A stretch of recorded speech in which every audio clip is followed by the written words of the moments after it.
negócio, a partir do posicionamento, comunicar, comumente, utilizar os 4 P's, a gente usa bastante: preço, praça, produto, promoção. Filipe Cota, um especialista em marketing, usa bastante essa metodologia. No qual produto você vai estar identificando a melhor forma de trabalhar o produto, como posicionar o produto. Preço, então quais suas estratégias de desconto, sua política, sua forma de recebimento, de pagamento. Praça, sua localização, sua logística. E promoção, as formas de se colocar para o mercado. Necessidade de deixar claro as linhas gerais de atuação, que o Lucas vai detalhar um pouco na parte de estrutura de funcionamento. E definir a filosofia de operação, então entender a sua política de recursos humanos, como você vai trabalhar frente aos seus colaboradores, com salários maiores, ou com treinamentos, ou com a cultura mais de compartilhamento de resultado. Isso vai ser diferente. Sistemas de informação, então nível de automatização que o seu estabelecimento vai ter, se necessário for. Terceirização dos serviços também, que é outro ponto. Alguma dúvida até aí, gente? O Lucas agora vai passar essa parte. Boa tarde. Só fazer um resumo para a gente entrar nessa parte da estrutura de funcionamento. Você vê que a gente não entrou em nada ainda de diz respeito ao financeiro, a gente não tocou em número ainda. É simplesmente para deixar claro para vocês que o que baliza tanto o financeiro quanto a definição da sua estrutura de funcionamento é o mercado.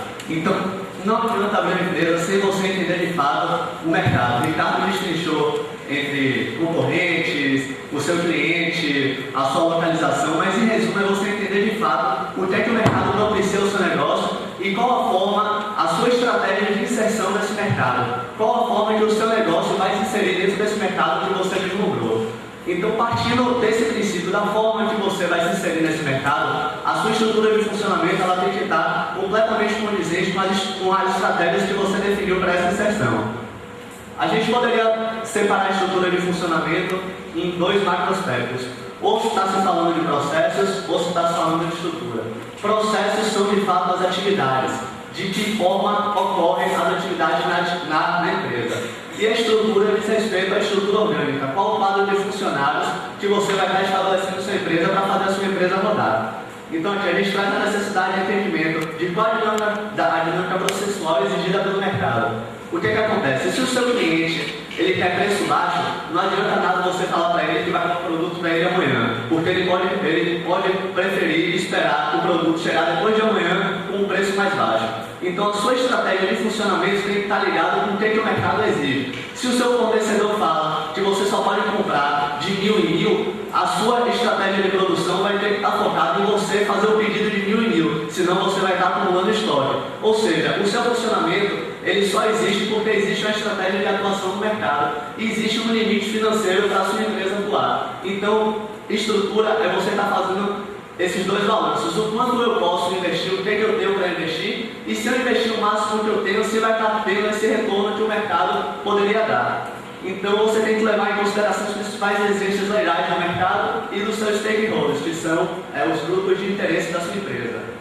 Moldar a estrutura de funcionamento com base nas estratégias de um negócio de modelo de negócio definido, e aqui eu trouxe algumas ferramentas importantes para o desenho de estruturas, que é simplesmente ilustrativo para vocês verem, porque vai variar bastante de negócio para negócio. Fluxograma, que é o que trata de processos, organograma, massa de carga e distribuição de cargas. Vou estar passando um a um. O que seria um fluxograma? O fluxograma é o fluxo básico das atividades da empresa. Então, o primeiro entendimento é o entendimento macro. Qual a sua atividade fim? Qual o seu processo fim? O que é que a sua empresa de fato faz?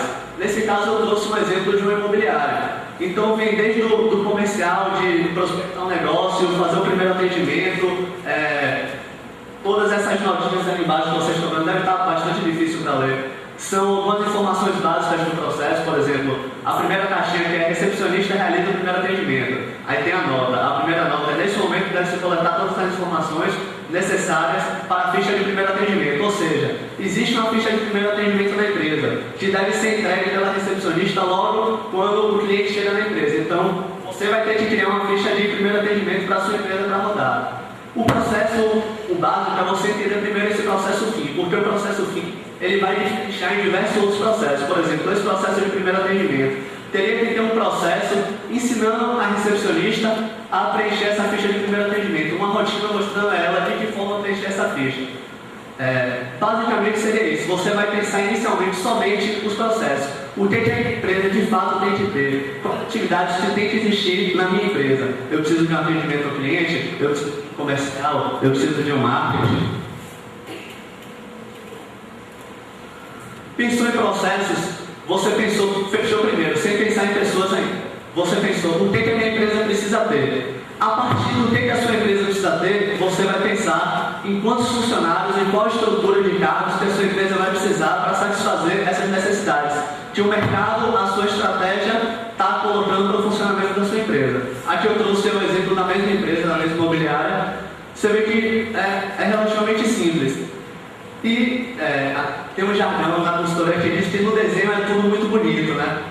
Principalmente a estrutura organizacional. Você desenha, você estabelece padrões, mas o difícil é você fazer esse padrão de fato rodar. Aqui você vê as linhas, as alturas significam a hierarquia de cada um. Essas linhas que estão pontilhadas de assessoria jurídica, assessoria contábil e corretor, é porque eles não são pessoas contratadas, são terceirizados na empresa. E traz simplesmente a disposição básica dos cargos que existem na empresa. Esse é o chamado mapa de cargos. E cada cargo desse teria que ter uma descrição de cargos, que é estabelecendo de fato o que esse cargo faz. Isso é importante também juridicamente para a empresa estar precavida quando um funcionário sair e falar que exercia outros tipos de atividade. Então, cabe à empresa limitar quais as atividades que são feitas na empresa, quem são as pessoas que vão estar fazendo e quem vai estar fazendo o que de fato. A descrição, vocês também não devem estar tendo ler, mas é bem simples. É você trazer uma descrição sumária do cargo aqui. O primeiro, o maior, é gerente administrativo financeiro. A descrição sumária seria responsável pelo bom funcionamento das operações financeiras e administrativas da imobiliária, realizando o controle financeiro de ações estratégicas para a otimização de resultados.